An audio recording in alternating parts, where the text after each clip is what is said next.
Kent Hance, best storyteller in Texas, saying of the day, do the best at every task, no matter how unimportant it may be. That's from Sandra Day O'Connor. President Reagan appointed her first woman on the Supreme Court back in 81, and she's proved to be a great member of the court. But I think that, do every task the best you can do, no matter how unimportant it may be.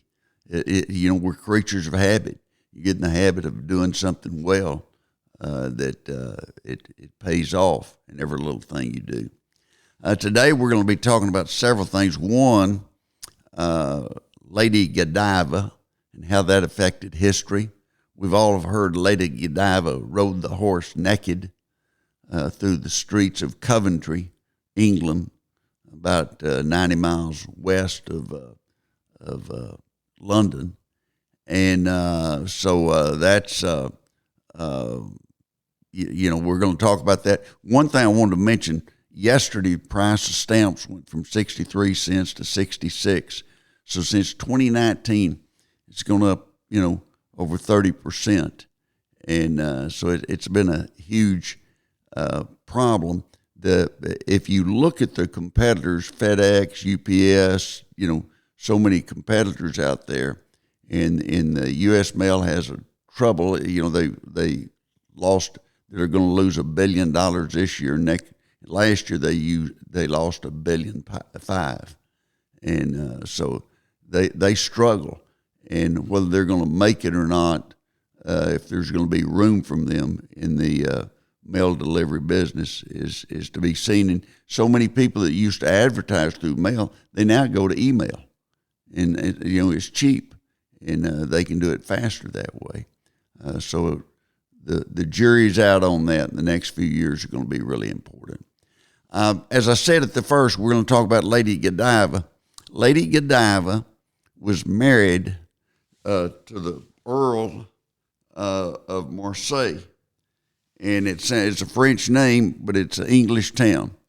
And he raised taxes, and she protested. I'm saying she's got to be the number one protester of taxes of all time. She rode through the street naked on a horse.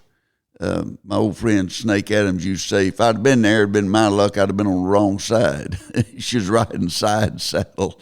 And she rode through in protest, and all of his employees, people that work for him, he told them to run down through the streets and tell them, if anybody peeps, you'll go blind. And the myth was that one guy named Thomas peeped and he went blind, and that's how they came up with the characterization of a peeping Tom that we've all heard. But it's pretty funny that, she thought that he raised taxes way too much, and so she protested. We've had people protest taxes for years, and we've had revolutions over taxes. And that she was protesting it. Her husband didn't like it, and there's a lot of different historians say there's a lot of truths in what was said and a lot of myths also. I think the peeping Tom was somewhat of a myth. But that to say that somebody that does that they're pretty dedicated against the tax. You look at different taxes that have been placed in the history of mankind. First taxes were on wheat. People had to pay a certain percent. And they said 20%, it ought to be twice what the Bible calls for, which was 10%, a tithe of 10%. And so the first taxes were on wheat, 20%. But there were all kinds of taxes came up. In Rome, they had a urine tax. And I read one deal that said it must have really pissed the people off, that a urine tax. Urine was used for leather, refining leather.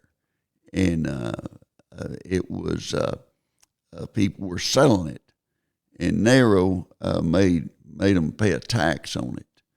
And I don't know how long it lasted, but that's I mean, that's pretty unusual. And then you had other taxes, like in France. The French Revolution was started over bread tax, and people got tired of it. That's where Marie Antoinette said, they said the people don't have bread. And she said, well, let them eat some cake. And they put her at the bottom of the guillotine, and she didn't have much say after that. But other taxes, hat tax.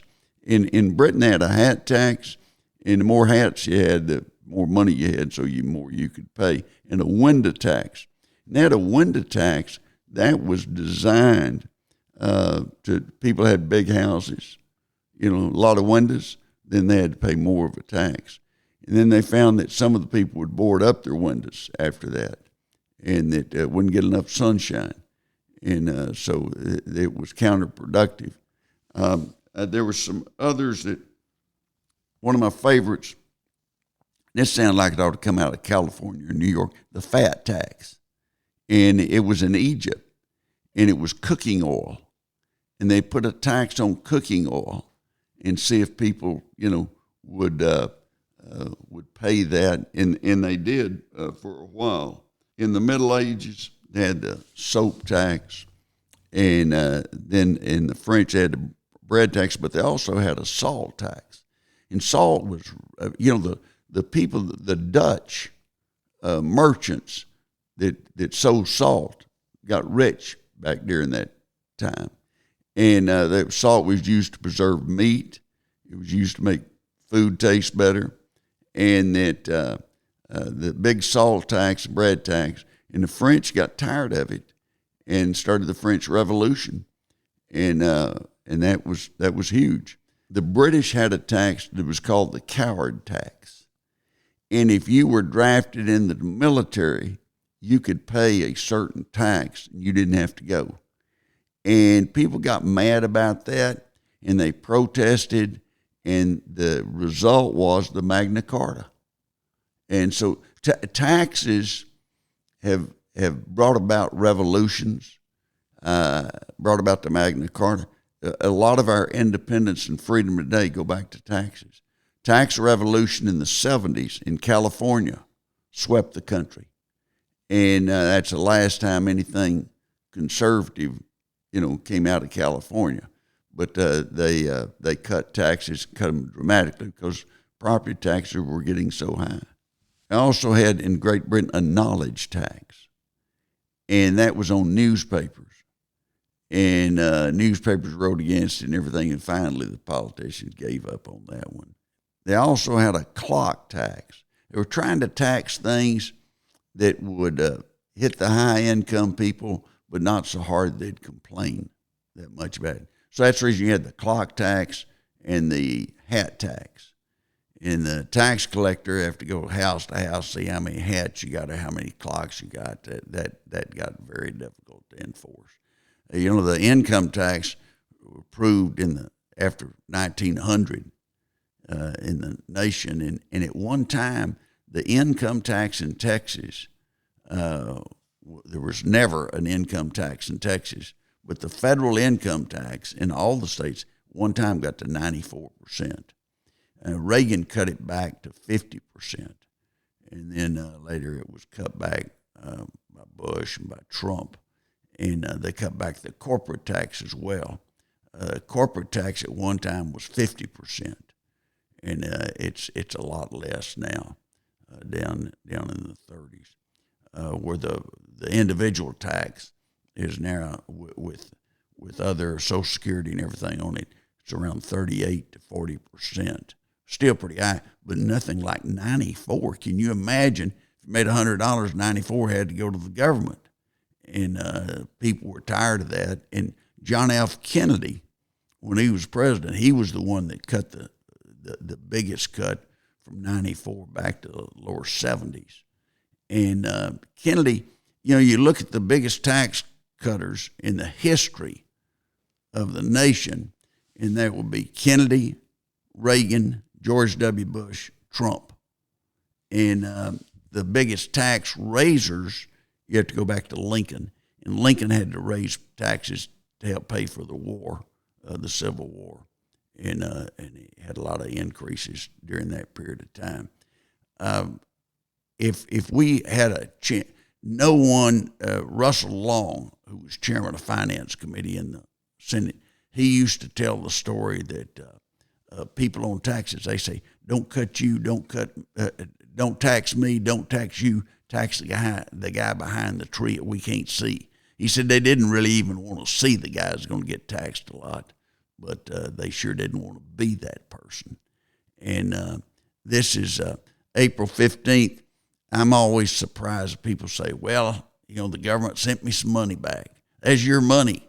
If you get a refund, that was your money. This week on one of the stupid criminal reports that come out on the internet from time to time, there's a guy that ran from the police and they gave up on the chase, and he still wrecked his car. And, it wasn't as flamboyant as the one last week where the guy robbed the woman and then asked for her name and phone number, so he could call. He wanted a date with her.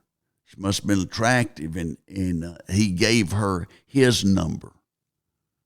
And then he got caught, and I guess he was wondering, how did I get caught? Gave her his phone number so she could call him, and then, that with stupid criminals, that's got to be the most stupid in my opinion. I know some judges, they're always saying, look, they're stupid. If it's very smart, they wouldn't do it. I watch one place I can kind of relax. I watch Forensic Files on the old headline news.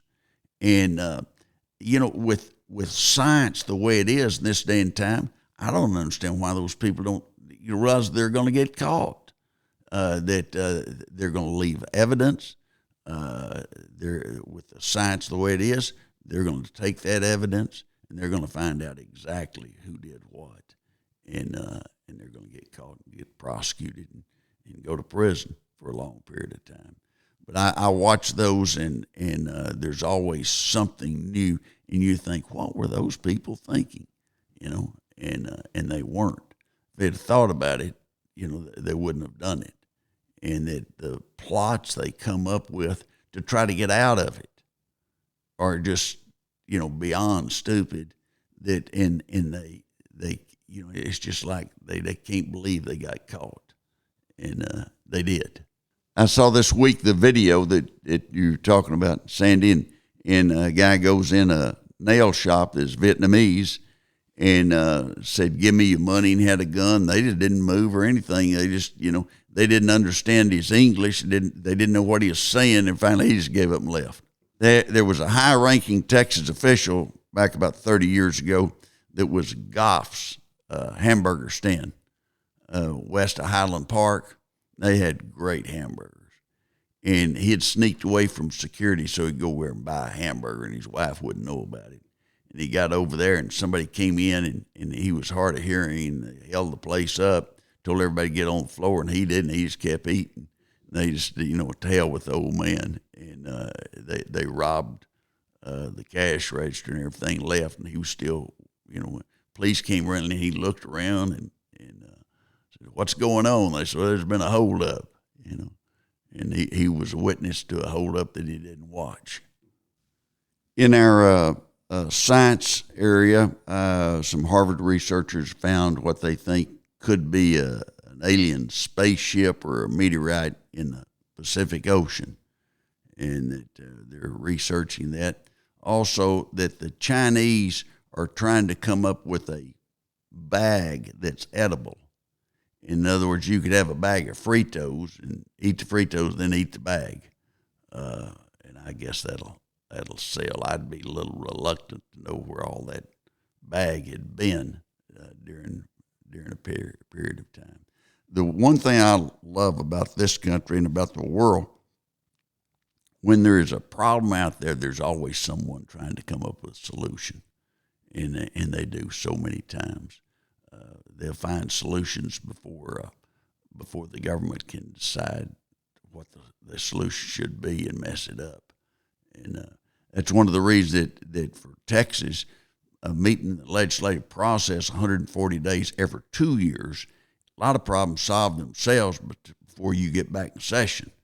And I've seen that happen before, that there'd be a big problem, and then lo and behold, the problem would kind of ease up, and it'd be an obvious answer, before they got back in session. Goes back to the old saying that a committee is nothing more than a cul-de-sac for a good idea. You get down there and die. And many times, in higher education, I found everyone wants a committee, because that way if something goes bad or something, they can blame it on the committee, and they were just one person on that committee. And if things go well, they can say, well, I was a member, I came up with that. But committees will study things, and they'll study it to death. And that's the reason they're saying that a committee is nothing more than a cul-de-sac for a good idea. Get in there and just gets trapped. Also on the science side, some people did some research, and a rattlesnake is not as stressed if there's another rattlesnake close by, or a rope. And that, I don't know that you'd be taking a rope with you, everywhere you go. But I've got friends that have built houses out in West Texas, right on the Cap Rock, so they have a pretty view and everything. And they always wind up having a hoe by each door that you have to, there's a lot of snakes live out there, and you're going to have to be pretty careful. Well, the saying of the day, Sandra Day O'Connor said, no matter how unimportant the task may be, do your best. Do your best. Get in the habit of doing the best. And with that, and talk about Lady Godiva, she was against her husband's tax increases and rode naked through the streets. And the guy that peeped and looked at her went blind, supposedly. And his name was Thomas, and they called him a peeping Tom. That's where that started. Thanks for listening. We'll see you next week, and appreciate the comments from time to time. Somebody will call me or send me a note about some comment they really like.